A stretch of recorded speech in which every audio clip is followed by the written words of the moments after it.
नमस्कार, मी राहुल कुलकर्णी. ही ज्ञानगंगाच आहे. म्हणजे माझ्या ज्ञानात इतकं भर पडतीये की आता त्या गृहस्थांनी मला सांगितलं की 12 प्रकारचे, पण तुम्ही मला तुमचा एक तर परिचय करून द्या महाराष्ट्र आणि पाण्याचे.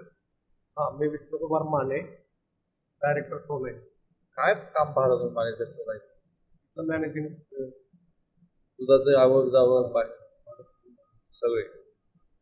आता आपल्या डेअरीची उलाढाल किती आहे? वार्षिक उलाढाल 4,000 सदस्य 4,000. फक्त डेअरीचे. आणि किती प्रकारचे प्रोडक्ट बनवतो आपण? सगळे सगळे प्रॉडक्ट आणि त्याचे हे जर धरले तर 60. 60. आणि कुठल्या कुठल्या देशात पाठवतो? हे महाराष्ट्रातले उद्योजक आहेत. रशियामध्ये पण रशिया गेलंय, मोरोको गेलंय, बांगलादेश गेलंय, दुबई, अशा अनेक देश. European union. काही ठिकाणी गेलेले. कारण सगळ्यात कठीण बाब असते ते युरोपियन युनियन आणि युएसचे एफडीए चे स्टँडर्ड पार करणं. ते पण तुम्ही युरोप आणि अमेरिकेत काय पाठवता? अमेरिकेत केसिन वगैरे. त्यांनी मला जे दुधाचं ज्ञान दिलं ते फार महत्वाचं आहे. 1 लिटर दूध आहे, त्याच्यात काय काय घटक असतात? दुधामध्ये पहिले फॅट असते, एसएनएफ असतो, एसएनएफ नंतर प्रोटीन असते, लॅक्टोज असते, डब्ल्यूपीसी असते. आणि 1 लिटर दुधामध्ये सॉलिड फॉर्म किती असतं आणि पाणी किती असतं? तर त्याचं 3-5 फॅट असेल, 8-5 एसएनएफ असेल, तर 12 टीएस असतो, उरलेलं पाणी असतं. समजा 4 फॅट असेल, टीएस म्हणजे टोटल सॉलिड. तो किती असतो? 12. 3-5, 8-5 जर दुधामध्ये फॅट आणि एसएनएफ असेल, 3-5 फॅट आणि 8-5 एसएनएफ असेल, तर 12 टोटल सॉलिड असते, उरलेलं सगळं पाणी असतं. तर 100 ml असेल तर फक्त 12 सॉलिड फॉर्म आहे, बाकी सगळं पाणी आहे. बरोबर ना? एक खूप गैरसमज होता, नंतर मला लक्षात आलं ते म्हणजे प्रोटीन आपण मोजून घेत नाही. हे खरं आहे का? ज्यावेळेस दूध कलेक्शन करतो त्यावेळेस नाही, प्रोटीन बघूनच घेतो. प्रोटीन वर अवलंबून असतं दुधात. प्रोटीन बघतो ना आपण. हा, 100% प्रोटीन शिवाय कुठलंही दूध स्वीकारलं जातं. असंच आहे ना? हा पण गैरसमज खूप लोकांनी पसरवला. महानंदकडनं काही लोकांनी, निवृत्त अधिकारी वगैरे, त्यांनी मला असं सांगितलं की बॉम्बे हायकोर्टाच्या औरंगाबाद खंडपीठामध्ये या संदर्भामध्ये खूप चर्चा झाली आणि आता असं आहे की दूध घेत असताना प्रोटीन पाहिलं जात नाही. तुमच्या मताप्रमाणे जर का आपण प्रोटीन बघितलं नाही तर त्याचे चीजचं पण इल्ड येणार नाही, इकडे केसिन पण बनणार नाही, डब्ल्यूपीसी पण बनणार नाही. Protein is very important. हा, त्याच्यातनं दही पण बनणार नाही. दही पण एका दुधापासून किती किती प्रकारचे प्रोडक्ट बनतात? मी तुमचे प्रोडक्ट नाही विचार, एका दुधापासून. नाही, दूध जर असेल तर त्याला स्किम मिल्क बनवायचं असेल तर त्याची फॅट अगोदर सेपरेशन केली जातं. त्यानंतर फॅट पासून बटर बनतं किंवा तूप बनतं. राईट. स्किम मिल्क असेल तर त्याची स्किम मिल्क पावडर बनते. त्याच्यानंतर त्याचं जर केसिन बनवायचं असेल तर ते दूध वाढवून त्याच्यानंतर त्याचं केसिन बनतं. केसिन बनल्यानंतर त्याचं वे तयार होतं. वेचं अल्ट्रा फिल्ट्रेशन, नॅनो फिल्ट्रेशन केल्यानंतर त्याची डब्ल्यूपीसी वेगळी होते, त्याचं लॅक्टोज वेगळं होतं, त्याच्यानंतर उरलेल्याचं डब्ल्यूपीपी बनते. अनेक प्रॉडक्ट त्याचे बनतात. 1760 आपण चीज जरी असेल तर चीज बनवलं तर त्याचं जे वे असतं, वे सेपरेट केल्यानंतर पुन्हा हीच प्रोसेस बनते. लॅक्टोज बनतं आणि डब्ल्यूपीसी. डब्ल्यूपीपी. Yes, thank you. आज मार्केटमध्ये श्री तुकाराम मुंडे यांच्या कारवाईनंतर एक पदार्थ असा आहे, आम्ही तेच पदार्थ निवडलेत सोनाईमध्ये, की ज्याच्याबद्दल मार्केटमध्ये खूप चर्चा आहे की त्याच्यात भेसळ आहे वगैरे, आणि तो आहे दुधाची पावडर. तर जरा तुमचा परिचय करून द्या. मी तुमचा माईक काढून त्यांना देतो. या, तुमचा परिचय करून द्या. मी Appasaheb Markad, as a general manager operation या प्लांटचं बघतो. अप्पासाहेब, तुमचा आधीचा इंडस्ट्री अनुभव काय? मी इंडस्ट्रियल 25 वर्षाचा एक्सपिरियन्स आहे. मी महानंद स्टेट फेडरेशनमध्ये काही दिवस काम केलं. सोनाईमध्ये मागील 3-4 वर्षापासून आहे. हा प्रोजेक्ट मी ओव्हरऑल सगळं प्लांट ऑपरेशन बघतो. तर ह्या प्रोजेक्टमध्ये स्पेशली जे काही various type of milk powders ते बनवतो. एकूण मिल्क पावडर बनतात किती प्रकारच्या आपण दुधाची पावडर बनवतो? हा, आपण आता सोनाईचा जर विचार केला तर आपण स्किम मिल्क पावडर बनवतो, त्यावेळी फॅट रिमूव्ह केलेला असतो. होल मिल्क पावडर बनवतो, त्याला डब्ल्यूएमपी आपण म्हणतो. त्याच्यामध्ये होल मिल्क पावडर, त्याच्यामध्ये 26% फॅट्स असतात, रिमेनिंग जे असतात ते मिल्क सॉलिड्स असतात, त्याला होल मिल्क पावडर म्हणतात. आणि दूध पावडर किती प्रकारचे बनतात? दूध पावडर करीब 20-25 प्रकारच्या मिल्क पावडर बनवू शकतात. 25? ठीक आहे, फ्लेवर ऍड करू ना, त्याच्यामध्ये त्याचं एंड यूज काय आहे त्याच्यावरती डिपेंड आहे. एक 4-5 मला सांगा बरं. एक एसएमपी तुम्हाला सांगितलं, स्किम मिल्क पावडर. दुसरी जी आहे होल मिल्क सांगितलं. तिसरी जी आहे पॉप्युलर असते डेअरी व्हायटनर. त्याच्यामध्ये मिल्क सॉलिड बरोबरच शुगर त्याच्यामध्ये ॲडेड असते 8 to 10%, काहीच्या 18% शुगर ऍड करून जी पावडर बनते त्याला डेअरी व्हायटनर म्हणतात. ते जे इन्स्टंट टी कॉफीमध्ये त्याचं ऍप्लिकेशन असतं. जे हॉटेल्स इंडस्ट्री आणि हॉस्पिटॅलिटी वगैरे. जे आहे डेअरी व्हायटनर आहे. त्याच्यानंतर आपण इकडचा विचार केला तर केसिन पावडर आहे. केसिन मध्ये 2 प्रकार असतात, रेनेट केसिन, ऍसिड केसिन. त्याच्यानंतर लॅक्टोज पावडर असते, व्हे प्रोटीन कॉन्सन्ट्रेट पावडर असते, त्याच्यानंतर बटर मिल्क पावडर असते, परमिट पावडर असते, त्याच्यानंतर फॅट मिल्क पावडर असते. असे व्हेरियस टाईप पावडरचे आहेत जे त्याच्या ऍप्लिकेशनवरती डिपेंड आहे. आज मी तुम्हाला दूध पावडर प्रत्यक्षात बनते कशी ते पण तुम्हाला दाखवा. चला, पण एक जनरल नॉलेज पण मला सांगा की साधारणपणे रेग्युलर दुधाचा जो चहा आपण पितो हो आणि दूध पावडरचा चहा पितो, तर दोघांची तुलना केली तर ते फ्रेश मिल्क हे कधीही फ्रेश मिल्क असतं असं वाटतं लोकांना. असं काही नाही. मिल्क पावडर मध्ये जे काही कंटेंट्स असतात ते नॅचरल रेग्युलर दुधामध्ये आहेत. पावडर अशी आहे की बऱ्याच मल्टीनॅशनल कंपन्या ह्या दूध पावडरचा यूज एसएनएफ वाढवण्यासाठी करतात आणि ज्यावेळेला लीन सीझन असेल त्यावेळेला त्याचं दूध बनवण्यासाठी वापर होतो. लीन सीझन मध्ये स्किन मिल्क पावडर अधिक बटर हे दोन्ही जर पाश्चराइज केलं तर डायरेक्ट फ्रेश दूध बनतं. ज्या वेळेला दुधाची उपलब्धता कमी आहे अशा वेळेला ह्या दूध पावडरचा वापर केला. बिलकुल.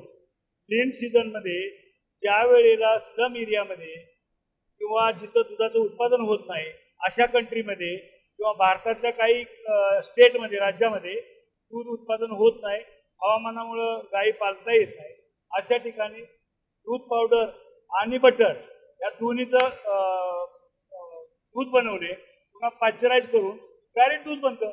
जसं नॅचरल दूध आहे तसंच दूध बनतं. हा किती मोठा गैरसमज आपल्या सगळ्यांच्या मनात होता की दूध पावडर पासून बनवलेलं दूध हे बरोबर नाही आहे, चुकीचं आहे, अशी साधारण बाजारपेठेतली धारणा आहे. मुळात त्यांचं असं म्हणणं आहे की हेच व्हायला पाहिजे, बरोबर ना, आणि एफडीएची याला मान्यता आहे सगळी. 100% 100% दूध पावडर दाखवा. तो पहिला या बाजूला पहिल्यांदा तुम्हाला असं वाटतं की इतका मोठा दूध पावडर बनवणार प्रोजेक्ट प्रकल्प मी तुम्हाला दाखवला. तो जो बॅलन्स टँक आहे E1BT ज्याला म्हणतो, तो बॅलन्स टँक आहे. दुधाचं मेन इनपुट इथे आहे, आलेलं दूध इथे आहे.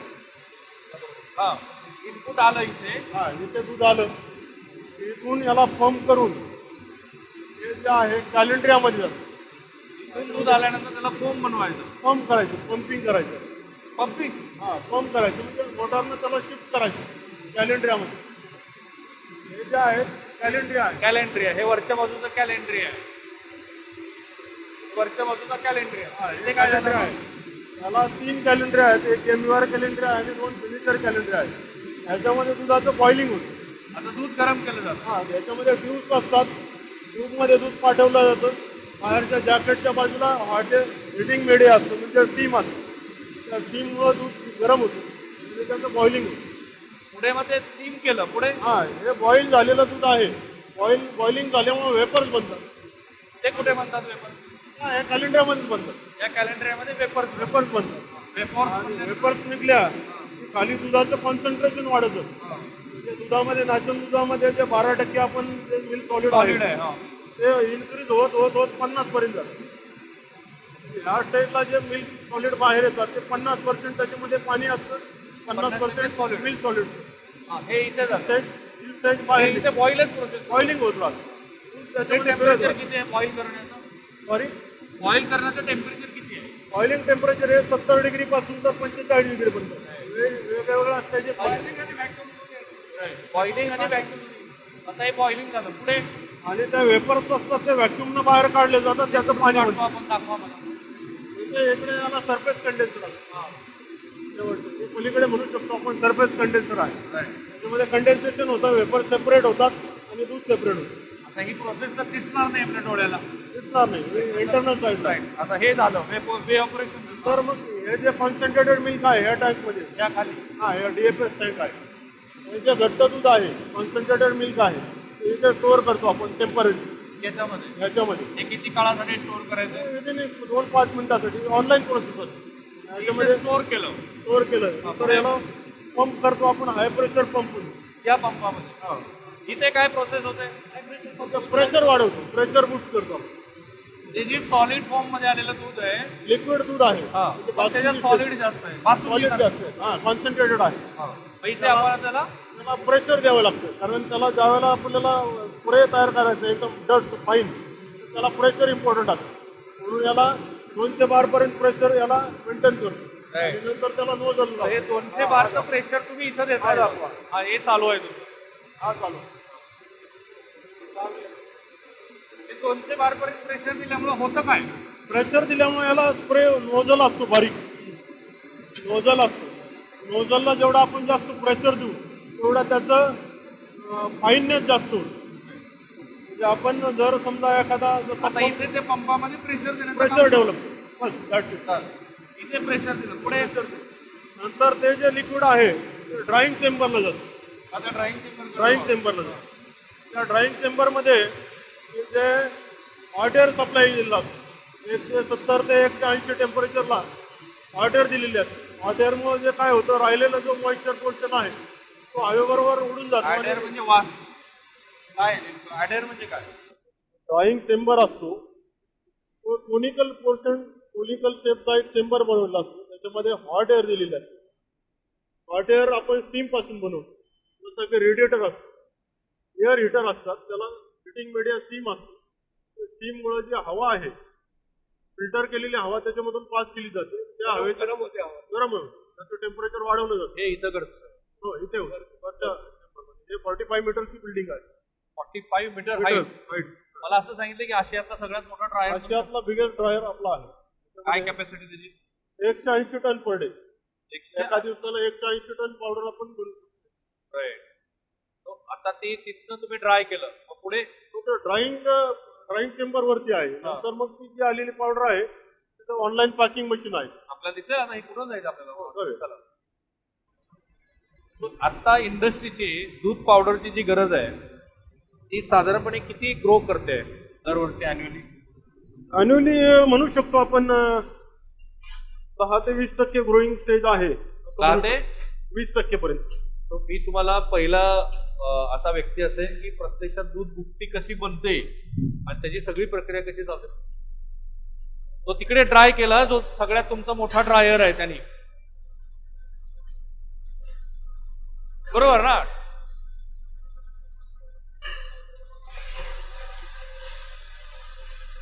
ड्राय केल्यानंतर ती आता इथे ड्रायरने ते हे ऑटोमॅटिक पॅकिंग मशीन आहे. ही automatic packing. Okay.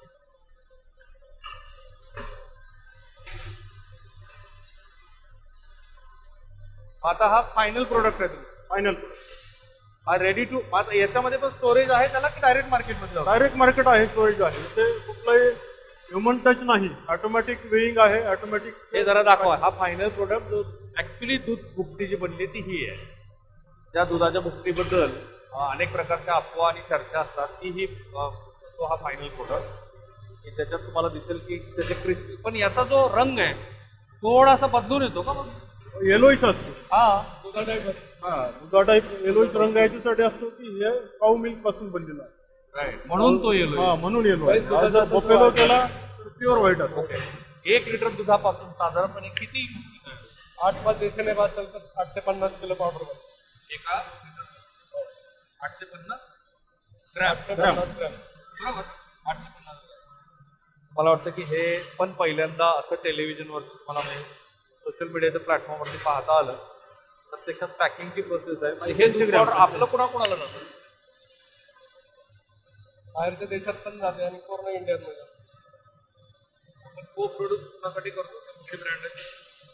Mother dairy आहे, केलेप आहे. Mother dairy, Amul. अमोलचं पण कधी कधी कन्व्हर्जन देईल. कधी कधी. म्हणून मी म्हटलं की हे महत्व आहे सोनाईचं की जे अमूल सारख्या, मदर डेअरी सारख्या मोठमोठ्या ब्रँडसाठी काम करतायत. आणि हे जपणं, याच्यातनं हा दूध उद्योग जो आपल्या समोर आता उभा आहे त्या दूध उद्योगाच्या केवळ अफवावरती विश्वास ठेवू नका. प्रत्यक्षात मी जे तुम्हाला दाखवलं ते याची देही याचे डोळे आहे. किती काळजी घेतली जाते, कशा पद्धतीने याचे प्रोडक्शन होतं, काय पद्धतीचा हायजीन इथे मेंटेन केला जातो आणि याच्यातनं जो इंटरनॅशनल प्रोडक्ट तयार होतो तो वाटतं पहिल्यांदा तुम्ही बघितलं असेल ना की दूध भुकटी, दूध पावडर तयार कशी होते. आणि त्याच्यापासून पण पुन्हा दूध निर्माण करणं काही वावगं नाही. थांबूया आपण. थँक्यू. तरीही तुमचे काही मुद्दे असतील तर या व्हिडिओच्या कमेंट बॉक्समध्ये करू नका. असं आहे की दुधापासून भुकटी बनण्याची जी प्रक्रिया आहे त्याच्यात किती अजस्र गोष्टी आहेत बघा. आता हा आशिया खंडातला सगळ्यात मोठा ड्रायर आहे आणि याच्यासाठी 1000 हॉर्स पॉवर बघतो व्हॅक्यूम खेचून घेणाऱ्या 3 मोटरी आहेत. एक आशिया खंडातला मोठा म्हणजे किती कॅपॅसिटी आहे? आजच्या खंडातील मध्ये 180 टन पर डे एवढी कपॅसिटी आपली ह्या प्लांटची आहे. त्याच्यासाठी 18 ते 20 लाख लिटर दूध आपल्याला दैनिक रिक्वायरमेंट लागतं. आता याच्यात दूध आहे हे आपण पहिली स्टेज तिथे बघितली ऑपरेशन. कॉन्सन्ट्रेटेड झालेलं दूध त्याच्यामध्ये स्प्रे केलं जातं. सॉलिड दूध आहे ते इकडे प्रेस केलं जातं. ते इथे आलं पुढं हा इथे स्प्रे होतं. याच्यामध्ये हॉट एअर बरोबर याच्यामध्ये टर्ब्युलन्स तयार होतं.